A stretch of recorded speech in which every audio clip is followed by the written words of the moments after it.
the best games revealed at Gamescom's opening night.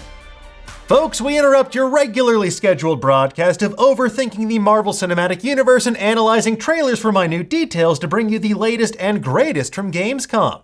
The annual gaming convention kicked off on Tuesday in Cologne, Germany, with a massive livestream presentation. Hosted by the Game Awards maestro Jeff Keighley, the opening night live show showcased trailers, announcements, and updates about tons of upcoming games and one very unexpected concept car. It's a Pokemon car. Sure.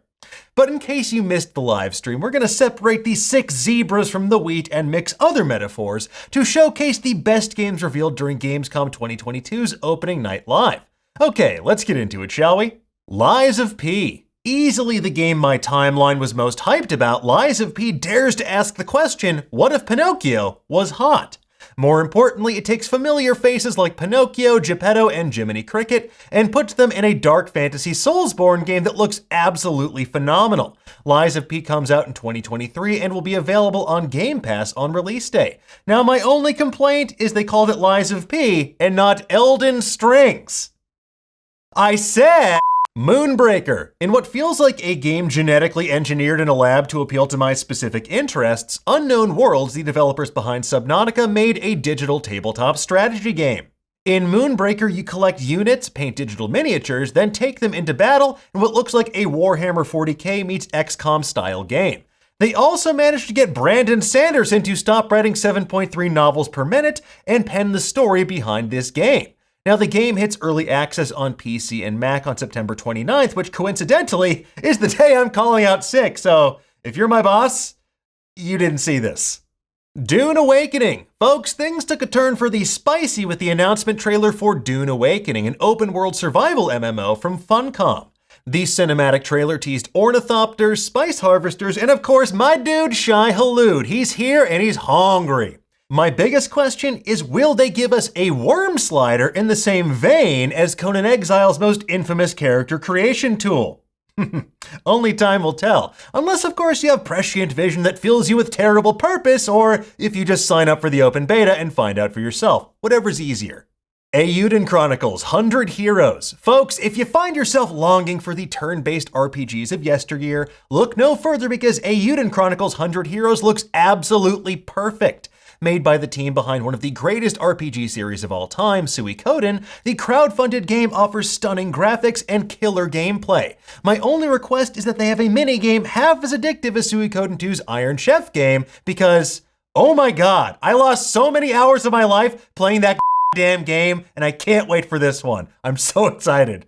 New Tales from the Borderlands. While I was delighted to hear that the new version of Telltale Games is making an adventure game based on The Expanse, I'm even more stoked for yet another installment of Tales from the Borderlands. The irreverent sci-fi adventure game set in the Borderlands universe featured some of the sharpest writing in the series, and now it's back with a new installment about, quote, a trio of losers trying to get through a bad day, which is about as relatable as you can get. The Outlast trials. Spooky season is quickly approaching if store shelves are to be believed, and while it's potentially too early for Halloween decorations, the team at Red Barrels thinks it's the perfect time for a terrifying multiplayer experience.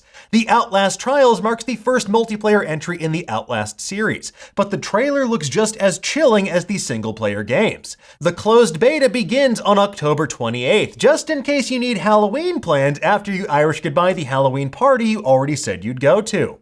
Friends vs. Friends. Now, one of the biggest surprises of the show was Friends vs. Friends, a card-based shooter from Raw Fury. In the game, you use different cards to affect your loadout and your enemies in a multiplayer deathmatch. And while the gameplay looks genuinely enticing, I'd honestly watch an entire animated series in the style of that trailer.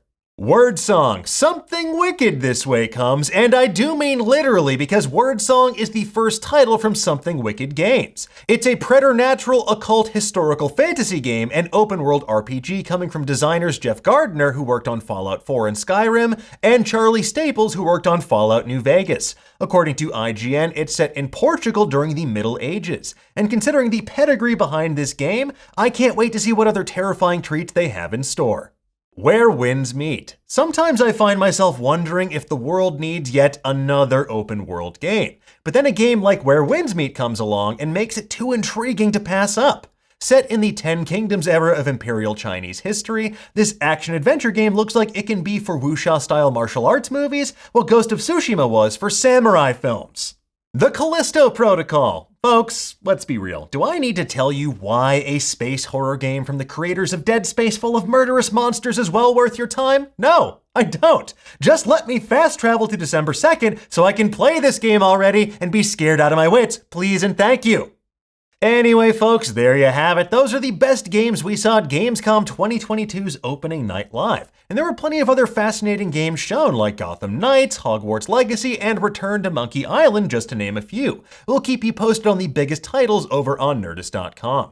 For now, though, tell us, what did you think? Which game are you most excited for, and why? Let us know in the comments below, and for the latest and greatest in the world of pop culture, make sure you stay tuned to Nerdist.com.